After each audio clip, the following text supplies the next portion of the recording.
परछाई का रहस्य। निशांत एक छोटे से कस्बे में रहता था। वह हमेशा सोचता था कि दुनिया में असली डर क्या होता है, भूत, अकेलापन या फिर खुद का सामना करना। एक दिन उसे अपने दादा के पुराने घर में रहने का मौका मिला। यह घर कई सालों से बंद था, लेकिन उसमें रहने का उसे बहुत शौक था। दादा ने एक ही चेतावनी दी थी, रात के बाद दर्पण मत देखना। निशांत को यह अजीब लगा। दर्पण में ऐसा क्या था?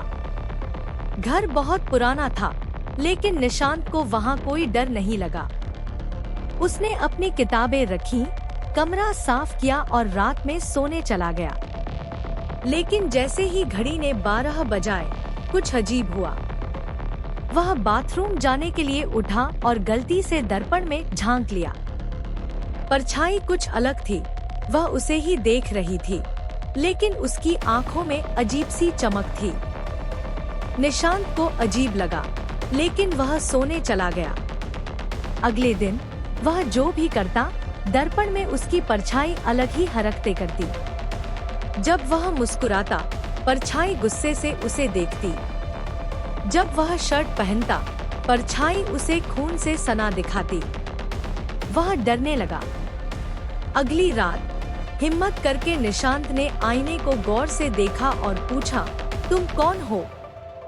आईने में से वही परछाई मुस्कुराई और कहा, मैं तुम ही हूँ, लेकिन वह जो तुम सबसे छिपाते हो। परछाई बोली, डर किसी भूत का नाम नहीं, बल्कि उन सच्चाइयों का है जिनका सामना तुम नहीं करना चाहते। तुम खुद से भागते हो, अपनी गलतियों को भूलने की कोशिश करते हो, लेकिन मैं तुम्हारी सच्चाई हूँ। मुझसे मत भागो, खुद को स्वीकार करो। निशांत को समझ आ गया कि इंसान का सबसे बड़ा डर खुद से सामना करना है। जब तक हम अपनी गलतियों और सच्चाई को नहीं अपनाते, हम हमेशा डरते रहेंगे। अगली सुबह उसने आईने के सामने जाकर खुद को देखा और मुस्कुराया। अब उसकी परछाई भी मुस्कुरा रही थी।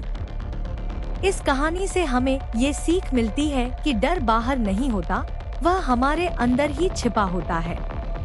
अगर हम अपनी गलतियों, कमजोरियों और सच्चाइयों को स्वीकार कर लें, तो कोई भी डर हमें हरा नहीं सकता।